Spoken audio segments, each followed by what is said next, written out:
My name is Spade, Sam Spade. License number 357896, issued for the Police Department of San Francisco. Occupation, private detective, sometimes known as Private Eye. My files in the case of the Maltese Falcon are closed, but I've got the Maltese Falcon. I got it, and some dough.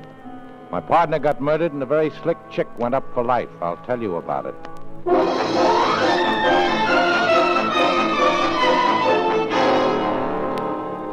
This slick dame comes to see me one day, gives me a song and dance about her sister and a guy called Floyd Thursby.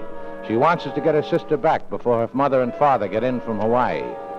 I put my partner, Miles Archer, on the case. That night, he gets murdered. And so does this guy Thursby.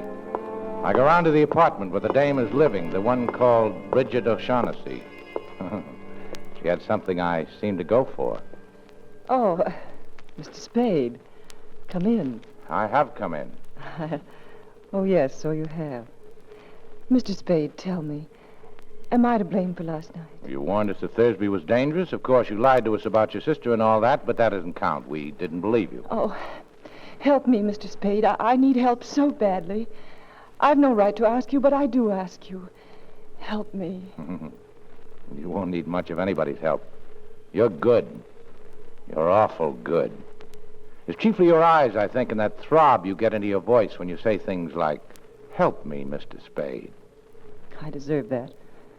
But, oh, the lie was in the way I said it, and not at all in what I said. If I'm going to help you, I've got to have some sort of a line on your Floyd Thursby. I met him in the Orient. We came here from Hong Kong last week. Did he kill Archer? Yes, certainly. Picked a nice sort of playmate. Only that sort could have helped me if he had been loyal. How bad a hole are you actually in? As bad as could be. Physical danger? I'm not heroic. I don't think there's anything worse than death. Then it's that. It's that as surely as we're sitting here. Unless you help me. Who killed Thursby? Your enemies or his? I don't know. His, I suppose. I'm afraid. I don't know. Who are these enemies? Well, there's a small, dark man with white teeth and a smooth, dangerous, fat man. Oh, this is hopeless. Well, how much money have you got? I have about $500 left. Give it to me.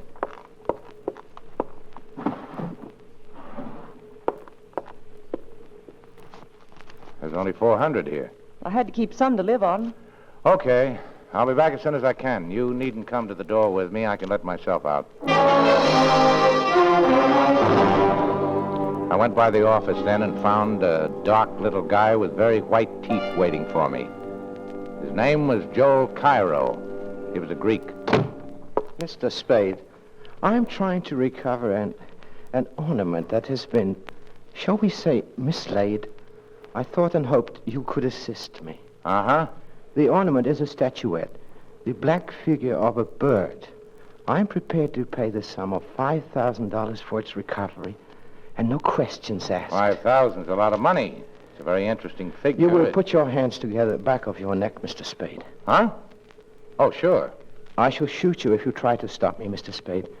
But I must search your office. Well, you won't find anything but a pair of worn-out rubbers, a half pint of rum, and a pack of chewing gum. We shall see. Please stand up. So. Sure. This way? No, the other way. Sure. I'll take the gun, Mr. Cairo. Now get up. I am very slow in things like that, unfortunately. Yeah. I'm still prepared to pay $5,000 for the return of the figure. Do you have it, Mr. Spade? No. If it is not here, why did you just risk serious injury to prevent my searching for it? Well, I should sit around and let people come in and stick me up. You wish some assurance of my sincerity? A retainer? I might. Say, $100? You better make it 200. Thanks. Your first guess was that I had the bird. What's your second guess? That you know where it is, or where you can get it. You're not hiring me to murder or do burglary, but to get back the figure in some lawful way. Say, from a dame with red hair, or a smooth, dangerous, fat man. Oh, so you know. You must beware of them. They would stop at nothing. May I have my pistol now? Oh, yeah, sure. I'd forgotten it. Thank you. Now, Mr. Spade, you will kindly clasp your hands behind your neck. What the... Don't move, Mr. Spade. This time I might shoot. I insist on searching your office. Sure. Go ahead.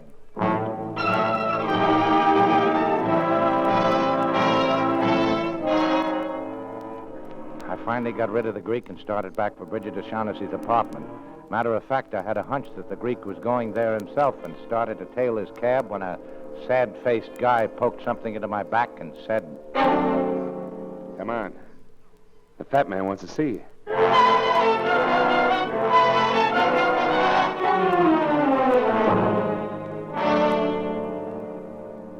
Here he is, Mr. Gutman. The guy who was talking to the dame and the Greek. Ah, Mr. Spade. Mr. Gutman, We begin well, sir. I distrust a man who talks too much. I like to talk. Of course, talking's something you can't do judiciously unless you keep in practice. Yeah. Now, sir, we'll talk if you like. And I'll tell you right out that I'm a man who likes talking to a man who likes to talk. Swell. Will we talk about the blackbird? You're the man for me, sir. No beating about the bush, right to the point. Let us talk about the blackbird by all means. Mr. Spade, have you any conception of how much money can be got for that blackbird? No. Well, sir, if I told you half, you'd call me a liar. No, not even if I thought so. But you just tell me what it is, and I'll figure out the profits. You mean you don't know what that bird is? Well, I know what it's supposed to look like. I know the value in human life you people put on it. So Shaughnessy didn't tell you what it is? And Cairo didn't either? He offered me $10,000 for it. 10,000. And dollars, mind you, not even pounds.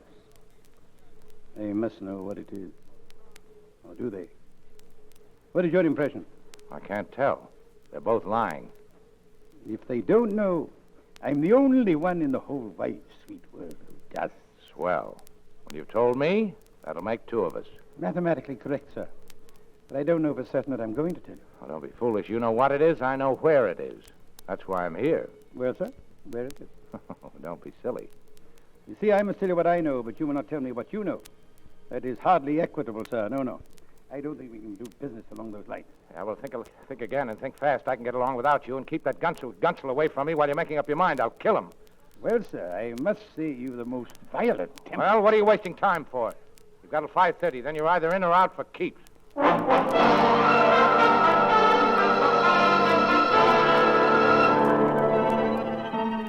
Three characters and a blackbird. Well, all I knew was my partner was dead and the cops were getting very uncooperative about the whole thing, including who killed Floyd Thursby. I thought I'd better get back to see that O'Shaughnessy dame before it was too late. And sure enough, it almost was. They came here and took him away. Took who away? Who? The police. They wanted to talk to you, too. They took Mr. Cairo with them. What was he doing here? He came to talk about the bird. What is this bird, this falcon that everybody's all steamed up about? Suppose I wouldn't tell you anything at all about it. What would you do? Something wild and unpredictable? Maybe. Well, it's a black figure, as you know, smooth and shiny, of a bird, a hawk or falcon about 12 inches high. Now, what makes it so important? I don't know. They wouldn't tell me. But they promised me £500 if I helped them get it from the man who had it. Go ahead. They promised me £500 to help them, and I did. Then we found that Joel Cairo was going to take the falcon and desert Floyd and me. So we did that to Joel first. You are a liar. I am a liar. I've always been a liar. Well, don't brag about it. Was there any truth at all in that yarn? Some, not very much. Well, we've got plenty of time. I'll put some coffee on and we'll try again. Oh, I'm so tired. So tired of lying and thinking up lies and not knowing what is a lie and what is the truth. Oh, darling, don't stare at me like that. Come closer, darling. It is something to do while waiting. Why not? Kiss me, Sam Spade. Kiss me. Why not? Well, it happens every time. I'll get it. Be careful, darling. Okay. Come on, you. He wants to see you. Well, if it isn't the fat man's killer. Hello, paleface. How many did you bump off today? Shut up. Gutman's waiting for No you. kidding. What kept you? Darling, what does he want? He wants me. The fat man's been thinking things over.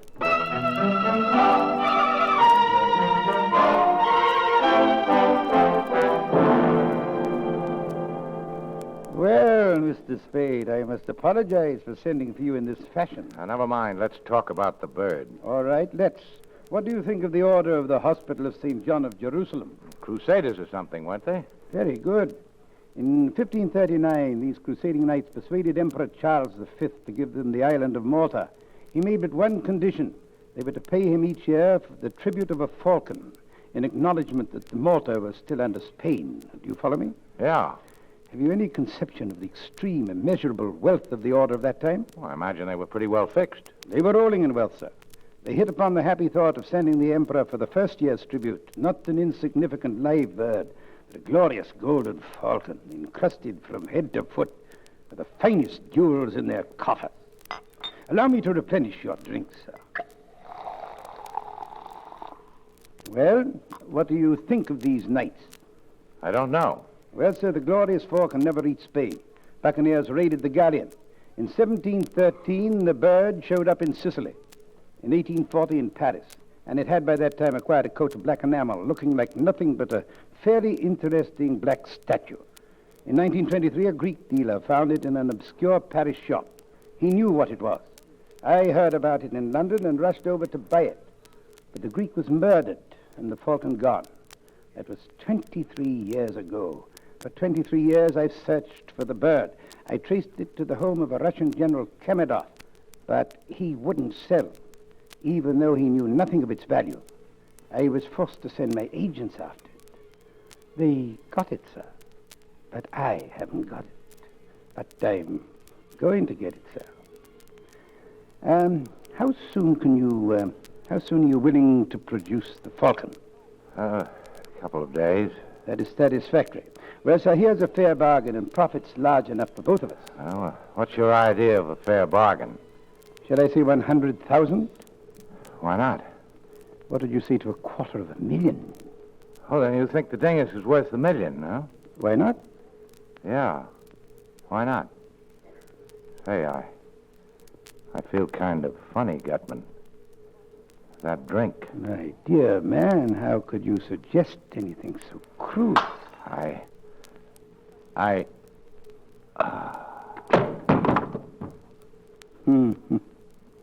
Wilma. Yeah. The drink got him, huh? Put your guns away, Wilma. You must learn to be subtle in these things, like me. Hot like a light, huh? If I owe him something, the louse, he thinks he's tough. Let's see if he can take this. That's enough, Wilma. You kicked him enough. It'd never do to kill him here. Besides, Wilma, you know how I hate the sight of blood.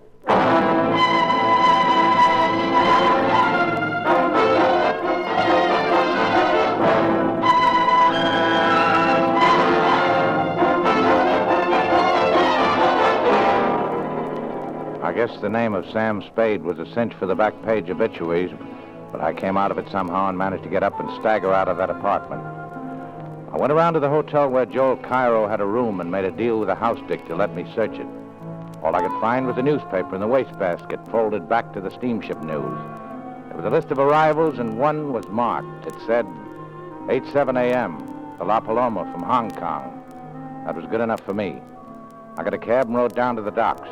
The La Paloma was on fire and burning beautifully. I went back to my office to hold my aching head and think things over when the door opened. The tall guy in a long black overcoat stood there with a package in his hands, making gurgling noises before he fell like a tree. He should have. He was dead.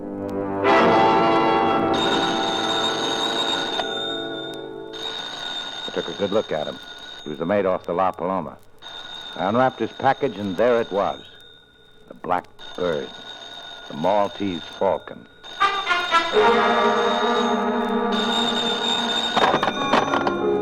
I grabbed the phone and listened. It was Bridget O'Shaughnessy, and she said she was in trouble. I found her shivering in the dark corner of an office building. I took her and the Falcon home to my apartment.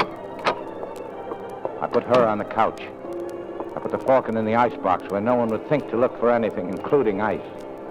I came back in and switched on the lights and found a surprise party waiting to greet me. Well, sir, we're all here. Now let's sit down and be comfortable and talk. Sure. Get away from me, Gunsel. You're not going to frisk me. Stand still. Shut up. Put your paw on me, and I'm going to make you use that gun. Ask your boss if he wants me shut up before we talk. Never mind, Wilma. You're certainly a most headstrong individual, Mr. Spade. Well, let's be seated. You too, Cairo. You can put down your gun, too. Of course, Mr. Spade. I was only using caution, as it were. You ready, Gutman? Are you ready to make the first payment and take the Falcon off my hands? Well, sir, as to that, here are $10,000, sir. Oh, we were talking about more money than this. Yes, sir, we were. But this is genuine coin of the realm, sir. With $1 of this, you can buy $10 of talk. Besides, there are more of us that be taken care of now. Well, that may be, but I've got the Falcon. I should not think it would be necessary to remind you, Mr. Spade, that though you may have the Falcon, yet we certainly have you. Yes, I'm trying not to let that worry me. We'll come to the money later. There's another thing to be taken care of first. We've got to have a fall guy. The police have to have a victim. Somebody they can stick for those 3 murders. 2. Only 2 murders, Mr. Spade. Thursby undoubtedly killed your partner. All right, 2. What difference does it make? The point is, we've got to give the police... Come, Mr. Spade. You can't expect us to believe at this late date. You are the least afraid of the police, or that you're not able to handle... I'm up to my neck, Gutman. I've got to come through with somebody, a victim, when the time comes. If I don't, I'll be it. Let's give him the gun, so he actually did shoot Thursby, and the other one, didn't he? Anyway, he's made to order for the part. Let's turn him over to the cops. Get up on your feet. I'm taking all the riding from you I'm going to take. Get up. Shoot it out. No, Wilma, don't shoot. There, Gunsel, that'll take care of you. Put him on the sofa. Sorry, Bridget, but you seem to have recovered. I'm all right. Good. Well, gentlemen, there's our fall guy. And now, gentlemen, you agree, or I'll turn the Falcon and the whole lot of you in. Mr. Spade, I don't like this. What if we took matters into our own hands and killed you? You won't, or you'll never find the Falcon. True, but there are other ways we could make you talk. No, I'd take it and make you kill me, and then you'd end up the same way. I believe you would, too. Well? I've always felt toward Wilma like a father. But you can have him. Swell. Let's get the details fixed. Why did he shoot Thursby? Thursby was Miss O'Shaughnessy's ally. We thought in disposing of him, we would teach Miss O'Shaughnessy to patch up her differences with us regarding the Falcon. And the mate from the La Paloma. That was Miss O'Shaughnessy's fault. Cairo got in touch with me when he saw the notice of the ship's arrival. He remembered that the mate and Miss O'Shaughnessy had been friendly in Hong Kong. He called on this man, but he, with Miss O'Shaughnessy and the bird, slipped through our fingers.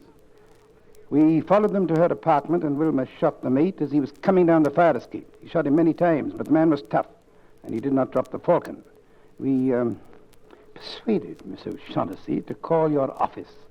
But unfortunately, she did not call in time to prevent you from meeting the mate and getting the Falcon. I see. And now, sir, would it be presumptuous if we asked to see the Falcon? Okay. It's in my icebox. Icebox, I see. Oh, you are a character, sir. Yes, very, very clever of you, very. I've got it. I've got it. Bring it in here at once. Here, wrapped in this. Now, after 23 years... It is it. We'll make sure. Give me your knife, sir. Here. I'll peel off some of this disfiguring enamel.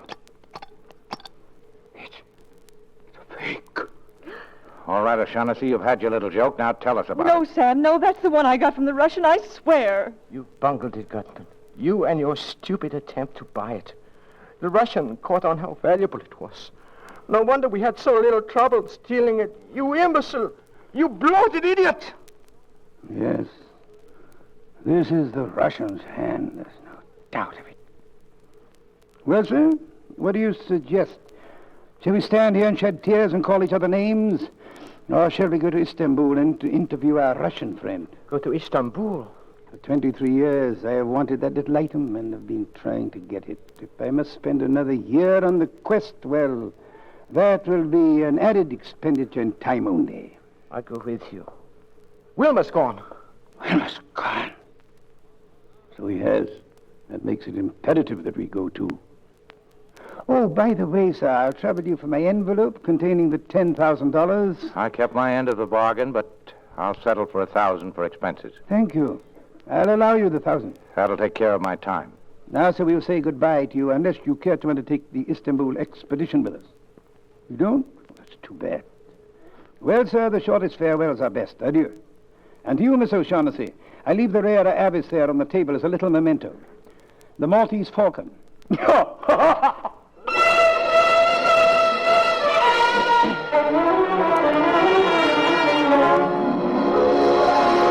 All right, O'Shaughnessy, talk. Where shall I begin? You came to me and asked me to have Thursby followed. I put my partner on it. He followed Thursby. He was killed. You must have told Thursby he was being followed. I told him, yes, but please believe me, Sam, I wouldn't have told him if I'd thought Floyd Thursby would kill your partner. Miles hadn't many brains, but he had too many years' experience as a detective to be caught like that by a man he was shadowing up a blind alley with his gun tucked away in his hip and his overcoat buttoned. But he'd have gone up there with you, Angel. He was just dumb enough for that. And then you could have stood as close to him in the dark as you liked and put a bullet through him. Don't talk like that to me, Sam. You know I didn't Stop know. it. Why did you shoot him? I didn't mean to at first. I can't look at you and tell you this. You Sam. thought Thursby would tackle him. If he got Thursby, then you were rid of him. If Thursby won, you had something on him. Enough to be rid of him for good. Wasn't that it? Something like that. But when Thursby backed down, you took the gun and did the job yourself. Oh, Sam, sweetheart, from the very first instant I saw you, I knew. You angel. Well, if you get a good break, you'll be out of San Quentin in 20 years, and you can come back to me then. I hope they don't hang you, Precious, by that sweet neck. You know deep down in your heart that in spite of anything I've done, I love you. I don't care who loves who. I'm not going to play the sap for you. I won't walk in Thursby's, and I don't know how many others' footsteps. You killed my partner, and you're going over for it. Why must you do this to me, Sam? Surely your partner wasn't as much to you Listen to me. This won't do any good. You'll never understand me, but I'll try once and then give it up. Listen. When a man's partner is killed, he's supposed to do something about it. And it happens we're in the detective business. Well, when one of your organization gets killed, it's bad business to let the killer get away with it. Bad all around. Bad for every detective everywhere. You can't send me to the... Sam, you can't. You love me. You love me. Maybe I do. What of it? Maybe next month I won't. I've been through it before.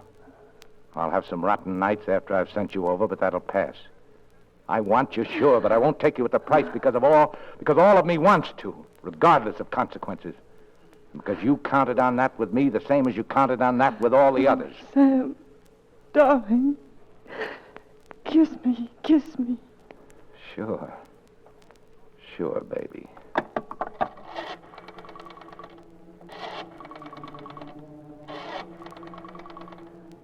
What are you doing? Who are you calling? The cops, baby.